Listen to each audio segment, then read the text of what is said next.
오늘 하나님 말씀은 여호수아 19장 전장인데 우리 9절까지만 같이 읽겠습니다. 둘째로 시므온 곧 시므온 자손의 지파를 위하여 그들의 가족대로 제비를 뽑았으니 그들의 기업은 유다 자손의 기업 중에서라. 그들이 받은 기업은 브알세바 곧 세바와 몰라다와 하살수알과 발라와 에셈과 엣돌락과 부돌과 호르마와 시글락과 벳 말가봇과 하살수사와 벳 르바봇과 사루헨이니 13성읍이요 또 그 마을 들이며 또 아인과 림몬과 에델과 아산이니 4성읍이요 또 그 마을들이며 또 네겝의 라마 곧 부알랄 부엘까지 이 성읍들을 둘러있는 모든 마을들이니 이는 스므온 자손의 지파가 그들의 가족대로 받은 기업이라. 시므온 자손의 이 기업은 유다 자손의 기업 중에서 취하였으니 이는 유다 자손의 분깃이 자기들에게 너무 많으므로 시므온 자손이 자기의 기업을 그들의 기업 중에서 받음이었더라. 아멘. 전체적으로 다 읽지는 않았습니다만은 여기 19장에는 보면 12지파의 모든 영토 분배 전체적으로 다 마지막으로 이루어지고, 그리고 20장부터는 도피성에 대한 그런 말씀을 해주고 있습니다. 근데 여기에 보면 시므온 지파 그리고 스불론 지파, 이사갈, 아셀, 납달리 그리고 단 지파, 그것으로서 마지막 분배가 끝나고, 그리고 제일 마지막에 지도자인 여호수아가 이제 성읍을 하나 차지하는 그 모습을 볼 수 있게 됩니다. 여호수아가 지도자인데도 불구하고 실제적으로 성읍을 받은 것은 가장 황폐한 장소에서 자기가 새로 성읍을 만들어야 될 수 있는, 지금으로 따지는 것 같으면 너무 오래돼서 다 부서졌는 그러한 성 하나를 받고 나서, 그리고 거기에서 자기가 새롭게 시작하는 그런 것으로 끝을 내고 있습니다. 지도자가 얼마나 중요한 일인지 모르는 것이죠. 더더구나 지도자의 결정은 너무나도 중요합니다. 민족을 살릴 수도 있고 죽일 수도 있고, 그리고 가정을 바로 살릴 수도 있고 망하기도 할 수 있고, 모든 기관에서도 지도자가 너무 중요한 것이에요. 그래서 정말 미국에는 보면 CEO의 인컴이 다른 사람하고 비교할 수 없을 만큼 크기 때문에, 그것 때문에 뭐 여러 가지 문제들도 많이 있지만, 실제로 보면 CEO가 바로 섬을 통해 회사가 기사회생하는 회사도 있고 완전히 망해버리는 그러한 회사도 있는 것을 볼 때에 한 사람이 수십만 명을 살릴 수 있다, 이렇게 생각할 수가 있는 것이에요. 그런 점에서 볼 때에 이 여호수아는 정말 위대한 사람입니다.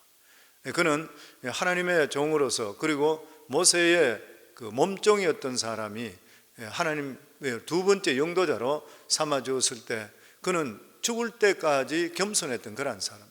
그리고 자기 자신을 항상 봤던 그런 사람입니다. 그렇기 때문에 꼭 다윗과 비슷한 것이에요. 다윗도 8째 중에 말째로 있으면서 가족들이 부를 때, 선지자가 왔을 때 부름받지도 못했던, 이 가족에서 완전히 이렇게 인정을 못 받았던 막내 아들이 나가서 양이나 치고 있고, 그리고 다른 형제들은 들어와 있을 때에, 그런데 나중에 하나님께서 다윗을 다시 불러올 때까지 기다리셨다가, 그리고 나서 사무엘을 통해 기름 부음을 받게 되고 이스라엘의 왕까지 세워주셨을 때, 이 다윗은 죽을 때까지 하나님께서 자기를 찾으시고 자기 같은 자에게 기름 부으신 것에 대해서 마음이 변하지 않았잖아요. 그래서 내 마음이 합한 자라 그렇게 했는데, 여호수아가 다윗과 너무 많이 닮았습니다. 여호수아는 끝까지 하나님께서 몸종되고 정말 하인으로 있던 나를 하나님께 영도자로 삼아 주시는 그 은혜에 감사해서 나중에 가서 어떤 땅이나 이런 데 대해서 전혀 자기는 관심이 없었던 것이에요. 많은 지도자들은 보면 자기 것부터 먼저 택하고 이런 일이 있는데도 불구하고 이 사람은 그렇게 하지를 않았던 그런 사람인 것이에요. 그래서 지도자가 욕심을 가지지 않고 바로 서는 것 너무나도 중요한 일이라 그렇게 생각되는데, 그게 귀한 표본을 보여준 사람이 바로 여호수아라 그렇게 생각을 합니다. 제가 얼마 전에 신방을 갔는데 EM 멤버 하나가 나보고 그런 영어권 EM 멤버가 저보고 그래 이야기해요. 목사님, 왜 우리 EM에다가 건축금 안 낸다고 목사님이 공식적으로 막 잔소리를 했다면서요, 그러더라고. 그 EM이 들었는 모양. 소문이 얼마나 빠른지 어쨌든 여기서 했는데 들어갔는 모양. 그래서 왜 그랬어요 목사님, 그러더라고. 그래서 아니 너희들이 해야 될 거 아니냐, 이 건축 비전 센터는 실제적으로. 그러니까 EM이 주도적으로 해야 되는 것이지. 그러니까 아니잖아요 목사님, 그 유스나 어린이들이 많이 쓰고 그러더라고요. 그 유스 어린이 쓴다 하더라도 EM이 대체적으로 젊으니까 예배도 EM이 나중에 그쪽으로 옮겨가야 되고 이러니까 제일 많이 쓰는 거 아니냐. 그러니까 당연히 EM 해야 되고, 도둑이나 월급 받고 돈 버는 사람은 당연히 해야 되는 거 아니냐 내가. 그래도 목사님 그렇게까지 강조하시면 어떻게 해요 그러더라고. 그래서 내가 그런 이야기네. 그 돈 달라고 내가 쓰려고 그러나? 하나님께 드리지 않냐. 만약에 내가 내 마음대로 하고 내가 쓴다 그런 것 같으면 그러면 절대 안 되는 일이지. 근데 하나님 일이잖아. 목회자는 교회에서, 제가 거기서 그런 이야기 해줬어요. 목회자가 할 일이 뭐냐면, 목회자는 목자라 그러는데 실제로 목자는 예수님이고 목자는 개와 똑같다. 짓는 거. 그러니까 잘못 가고 있으면 갈 수 있도록 짓는 게 그게 목회자의 역할인데, 목회자가 성도들 생각하고 이 말하면 성도들이 어떻게 생각할까 해서 쫄아서 이야기 못한다 그러면 그게 어떻게 주의 종이 될 수 있나. 그러니까 당연히 하나님께 드리는 거기 때문에, 너희들이 드리면 복을 누가 받냐? 목회자 받냐? 당신들이 받지 않냐? 그 EM이 당연히 해야 되지 않냐? 근데 이번에 보니까 그래도 EM이 좀 이래 같이 했는 것 같아요 자기들이. 이 시몬, 지금 읽은 1절에서 9절까지 말씀은 시몬 지파의 땅의 분배에 대한 그런 말씀입니다. 실제적으로 시몬 지파는 그 12지파 중에서 땅을 못 받았던 그런 지파입니다. 땅을 받았다 한다 하더라도 유다 지파 땅 안에 들어가서 거기에서 일부분의 땅을 차지하고 있다가, 그리고 나중에는 유다 지파로 대부분이 흡수되고 북쪽으로 올라가는 그런 이 시몬 지파들은 에브라임 지파에 흡수돼 버렸습니다. 그 12지파 중에서 없어졌는 지파가 보면 시몬 지파라고 이야기하고, 또 하나 지금까지 없어졌는 지파, 흔적을 찾지 못하는 지파가 오늘 읽은 나오는 말씀 중에서 다한 지파라요. 근데 다한 지파에 대해서는 여러 번 말씀을 드렸습니다. 이스라엘의 다한 지파가 하나님으로부터 자기들이 받았던 그 땅의 지역이 어디냐면은 지중해 해변가죠. 그 유다 지파 땅 옆에 쪽, 지중해 쪽으로 붙었던 거예요. 근데 그쪽 지역이 무슨 지역이냐? 블레셋 땅이잖아요. 블레셋의 일부분인 것이에요. 그러니까 이 다한 지파는 블레셋이 워낙 그때 강하고 하니까 아예 블레셋과 사업을 생각도 안 하고 산 위에 올라가서 숨어 살다가, 그러고 나서 거기서 여기 자기들이 이 블레셋과 싸우다는 자기들이 도저히 당할 수 없겠다 이렇게 생각해서 싸워보지도 안 하고 나서 자기들이 사람을 통해 딴 땅을 찾았던 것이에요. 그게 바로 이 갈릴리 호수 위쪽에 있는 그 땅입니다. 그 땅으로, 라이스라는 그 땅으로 올라갔는데, 거기 가서 땅을 찾아보니까 너무 좋고 사람들이 무장을 전혀 안 하고 좋은 사람들만 있으니까 돌아와서 이 단지파 전체가 위쪽으로 다 옮기는 거예요. 뭐 몇백 리 길을 옮겨가지고 거기서 그쪽 사람을 쳐내고, 그리고 자기들이 거기에 정착했는데 그 땅은 진짜로 좋은 땅인 것이에요. 너무 기름지고 물이 콸콸 넘치고 성지순례 가보시면 기가 막힌 땅들인 거예요.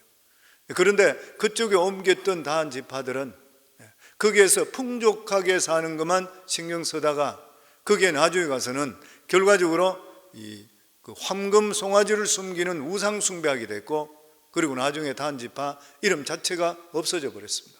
지금까지 12지파 중에 흔적을 못 찾는 지파가 다한 지파라고 그러죠. 그리고 시몬 지파가 없어져 버렸어요. 흡수돼 버렸습니다. 왜 그렇게 된 것인가? 이 12지파들의 땅을 배정하는 것에 보면은 지경 같은 거 이런 것들이 실제적으로 성경의 야곱이 자기 12아들에게 마지막 죽기 전에 예언하면서 축복했던 그 지경대로 그대로 이루어졌어요. 그 지경대로 그대로 하나님께서 영감으로 주셨던 그것이 그대로 이루어졌습니다. 창세기 49장에 보면 야곱이 시몬에 대해서 한 예언이 나옵니다. 시몬과 레위는 형제요, 그들의 칼은 폭력의 도구로다. 내 호나 그들의 모의에 상관하지 말지어다. 내 영광과 그들의 집회에 참여하지 말지어다. 그들이 그들의 분노대로 사람을 죽이고 그들의 혈기대로 소의 발목 힘줄을 끊었습니다. 그 오염이 혹독하니 저주를 받을 것이요 분기가 맹렬하니 저주를 받을 것이라. 내가 그들을 야곱 중에서 나누며 이스라엘 중에서 흩으리라. 자기 아버지 야곱이 이 그 시몬과 레위에 대해서 했던 그러한 예언의 말씀 그리고 저주입니다.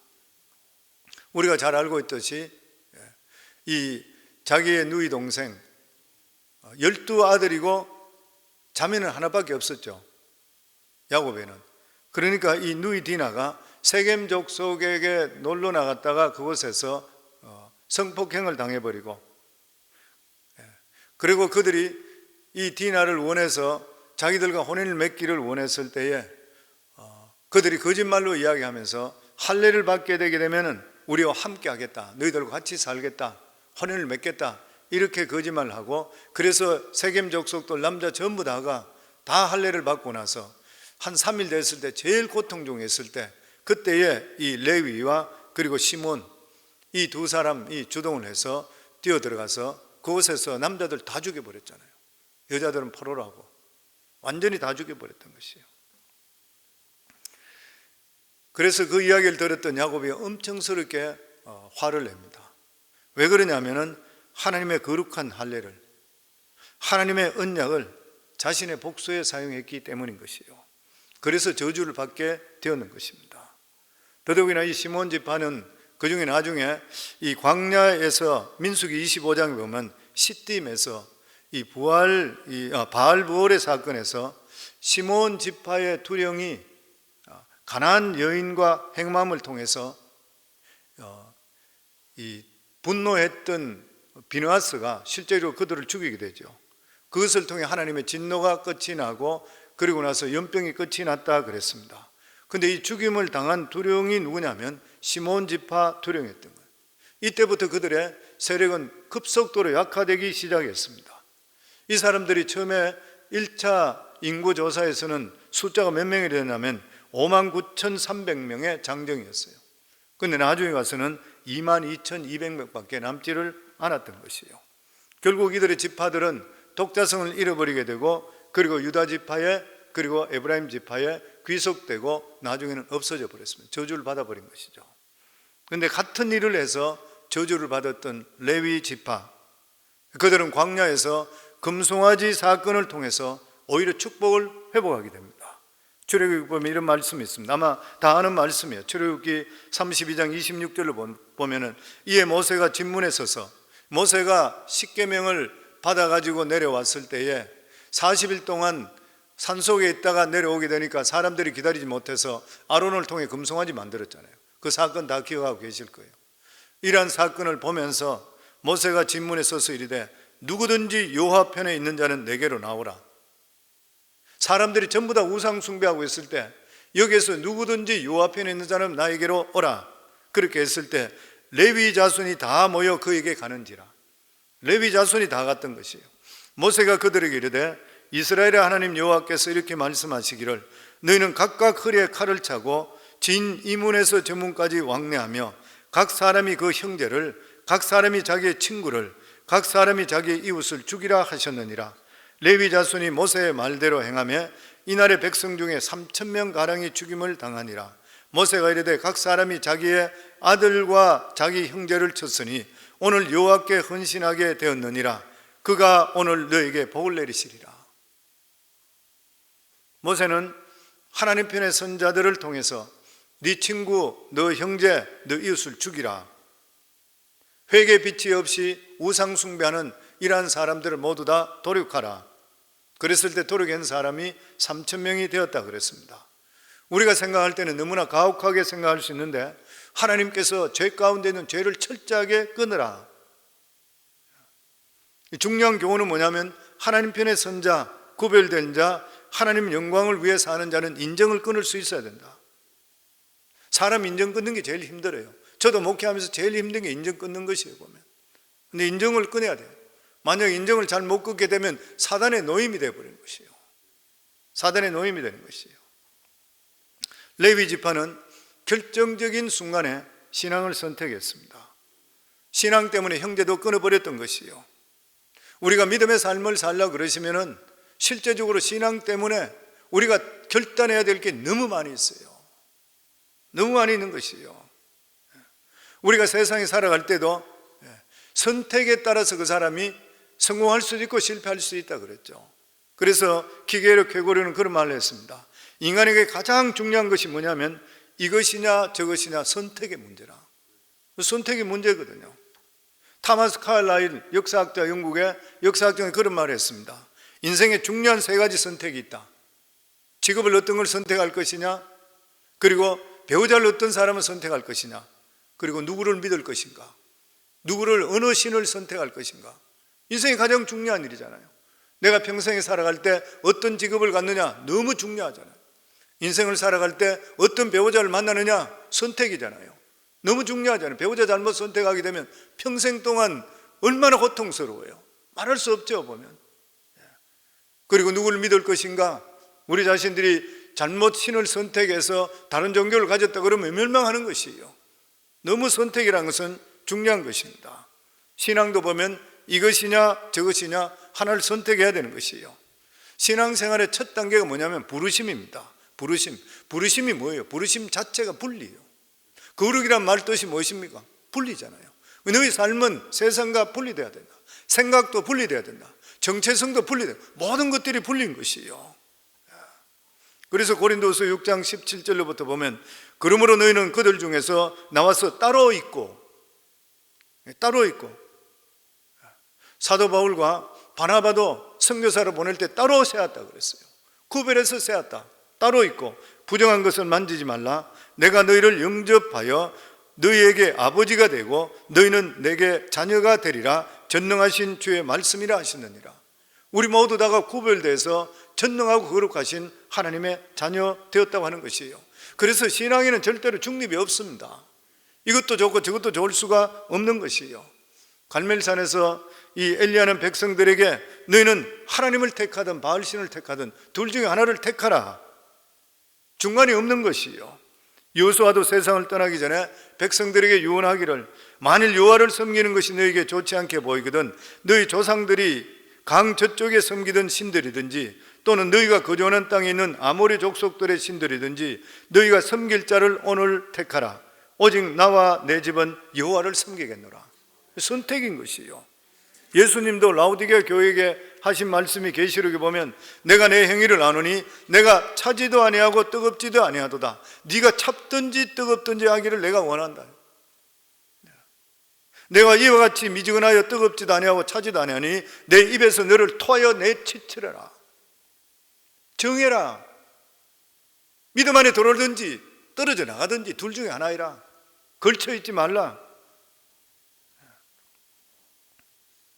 예레미야 선지자도 이스라엘이 망하고 있던 그때에 그들 앞에 다시 예레미야 21장 8절에 보면 여호와께서 말씀하시기를 보라 너희 앞에 생명의 길과 사망의 길을 두었노라. 너는 이 백성들에게 전하라. 생명의 길과 사망의 어느 것을 택하든지 너희들이 택해야 된다. 우리 앞에는 좁은 길 그리고 넓은 길, 좁은 문, 넓은 문, 생명으로 들어가는 길, 멸망으로 들어가는 길이 있는 것이요. 삶은 선택입니다. 신앙도 선택이죠. 오늘 새벽기도 나온 분도 선택이에요. 새벽에 그냥 엎어져 자자 아니면 새벽에 내가 일어나 내 자신을 쳐서 하나님께 나오자 선택인 것이요. 끊임없는 선택입니다. 순간순간 삶의 길의 선택이에요. 갈림의 길에서 한 길을 선택해야 되는 것이요. 그 선택에 따라 우리 인생이 실패할 수도 있고 성공할 수도 있는 것이요. 우리가 버려야 될 세계가 있고 잡아야 될 그런 세계가 있는 것이요. 태어난 운명이든지 구원은 우리가 어떻게 할 수가 없습니다. 그러나 우리 삶 속에 선택할 것이 너무나 많이 있는 것이요. 레위 지파는 올바른 선택을 함을 통해 하나님 쪽의 틈을 통해서 이 사람 똑같이 시몬같이 저주를 받아야 되는데도 불구하고 그들은 오히려 축복받는 제사장의 직분을 갖는 놀라운 축복을 받았다고 하는 것이요. 그렇기 때문에 성도님들 우리가 매일매일 살아가는 삶 속에 죄와 타협에 살 것인지 의롭게 살 것인지 우리 자신들이 항상 선택해야 돼요. 성경의 요셉은 실제적으로는 죄와 타협해서 아예 그냥 주인이 원하는 대로 해줄 것인가 아니면 하나님 뜻 가운데 살 것인가 떨쳐버리는 거예요. 보통 힘든 일이 아니죠. 유혹의 장소에서 더더욱이나 생사 여탈권을 가지고 있는 주인 여인의 말을 듣지 않고 도망친다는 건 대단한 일인 것이죠. 어느 쪽으로 갈 것이냐, 적당히 살 것이냐, 믿음을 지킬 것이냐, 하나님께 주시는 은혜 속에 더욱더 깊이 들어갈 것이냐 안 들어갈 것이냐 우리의 선택인 것이요. 죄 용서받고 의롭게 살 것인가, 죄와 타협해서 적당히 우리가 살 것인가, 우리의 결단에 달려 있는 것이요. 에베소서 4장 24절에 보면 하나님을 따라 의와 진리의 거룩함으로 지으심을 받은 새 사람을 입으라. 우리가 의와 진리로 거룩함을 지으신 새 사람을 입고 살 것인가, 아니면 세상과 타협하고 살 것인가, 나에게 선택에 달려 있는 것이요. 신령한 삶을 살 것인가, 아니면 쾌락된 삶을 살 것인가. 구원은 하나님께 주시는 절대적인 그러한 주권의 그리고 예정이지만, 구원받은 우리 하나님의 자녀들은 신령하게 살 것인가, 헌신적으로 살 것인가, 아니면 그냥 세상적으로 살 것인가, 이거는 전적으로 우리에게 달려있는 거예요. 우리의 행동에 따라 나중에 책임지고 심판받아야 되는 것이요. 우리가 믿음으로 살 때에 그의 나라와 그 의를 먼저 구하고 살 것인가, 아니면 내 의를 먼저 구하고 살 것인가. 하나님께서 그의 나라와 그 의를 먼저 구하면 이 모든 것을 더하리라 그랬어요. 하나님 말씀은 영원한 진리인 것이고 1.1핵도 변함이 없는 것이요. 사람의 떡으로만 살 것이 아니라 하나님 입에서 나오는 모든 말씀으로 살 것이라 이렇게 말씀했습니다. 하나님 말씀에 무조건 순종하고 실천하고 살 것인가, 그렇지 않고 살 것인가, 우리한테 달려있는 것이에요. 하나님의 은혜로 마찬가지인 것이죠. 하나님 은혜도 고린도후서 6장 1절로부터 보면 우리가 하나님과 함께 일하는 자로서 너희를 권하노니 하나님의 은혜를 헛되이 받지 말라. 이르시되 내가 은혜 베풀 때 너희들이 너에게 듣고 구원의 나라에 너를 도왔다 하셨으니 보라 지금은 은혜 받을 만할 때요 보라 지금은 구원의 날이로다. 하나님의 은혜도 우리 삶 속에 헛되이 받을 수도 있고 올바르게 받을 수도 있다는 것이에요. 기도도 마찬가지잖아요. 기도할 것인가, 기도 안 할 것인가, 기도 안 하고 내 힘으로 살 것인가, 아니면 기도하고 하나님께 전지전능하신 하나님께 의탁하며 살 것인가, 믿음으로 살 것인가, 뒤로 물러갈 것인가, 믿음으로 살 것인가, 세상으로 적당히 타협해 살 것인가, 순간순간 마음속으로 결단해야 돼요. 성경은 들음을 뿐만 아니라 내 삶 속에 저 말씀대로 살아야 되겠다 할 때는 결단하셔야 돼요. 그래야 하나님의 능력을 체험하고 기도 응답이 돼요. 아무리 하나님 말씀을 많이 듣더라도 내 삶 속에 그것이 확실하게 내가 순종하지 못하게 될 때는 내 삶의 역사가 안 나타나요. 주위에 한번 보세요. 교회 아무리 열심히 다니는 것 같은데 삶 속에 결단하지 못하는 사람은 열매가 절대로 안 맺힙니다. 히브리 10장 37절에 38절에 보면 잠시 잠깐 오면 오실 이가 오시리니 지체하지 아니하시리라. 나의 의인은 믿음으로 말미암아 살리라. 또한 뒤로 물러가면 내 마음이 그를 기뻐하지 아니하리라 하셨느니라. 믿음으로 뒤로 물러가는 것은 하나님 절대로 기뻐하시지를 않는 것이에요. 또 뿐만 아니라 오늘도 살아갈 때에 내가 긍정적으로 살 것인가, 부정적으로 살 것인가, 나는 무슨 일이 일어나더라도 긍정적인 눈으로 볼 것인가, 부정적인 눈으로 볼 것인가 스스로 결정하라. 그 결정에 대한 책임은 자기가 다 가지게 되어 있는 것입니다. 사랑하는 성도님들, 오늘 하나님께서 이 시몬 족속과 레위 족속을 우리에게 비교해 주시면서 주시는 말씀, 우리 삶 속에 이 결정이 얼마나, 선택이 얼마나 중요한 말씀하는 것이에요. 그런데 우리는 정말 연약하고 부족하고 무능해서 올바로 선택하지 못할 때가 너무 많이 있습니다. 그러니까 기도하셔야 되잖아요. 기도 안 하고 나서 어떻게 결정할 수 있어요? 무슨 일을 하든지 간에 하나님께 기도하고, 하나님, 내가 잘못 결정되는 일이 있다 하더라도 하나님께서 내 어리석음을 보시고 나서 그것이 오히려 잘 될 수 있도록 해주세요. 기도하셔야 돼요. 항상 우리 삶 속에는 이러한 선택에 대해서 바로 선택하는 그러한 사람은 실제적으로 인생이 복 있는 인생이 됩니다. 그렇지 않게 된 것 같으면 우리 인생이 정말 아무것도 아닌 것이에요. 그래서 인생의 가장 중요한 것은 결정이라. 우리가 예수 안에 있다는 만큼 더 귀한 축복은 없죠. 그런데 이 예수 안에 있으면서 있다는 것만 끝내는 것이 아니라 하나님 말씀 속에서 내가 올바른 판단뿐만 아니라 말씀 속에서 내가 결단하고 바로 갈 것인가 아닐 것인가. 시몬 지파들은 하나님이 주시는 말씀을 함부로 하다가 결과적으로 망해버렸습니다. 그렇지만 레위 지파는 다시 하나님 쪽에 섬을 통해 그들의 하나님께 귀한 복을 주셨던 것이요. 성도님 모두 다가 이 말씀을 우리 마음속에 가진하시고 항상 올바른 선택할 때 믿음으로 선택하셔야지 후회가 없으십니다. 저는 우리 성도님 모두 다가 믿음으로 모든 일을 선택해서 후회 없는 인생이 다 되기를 주 이름으로 축원합니다.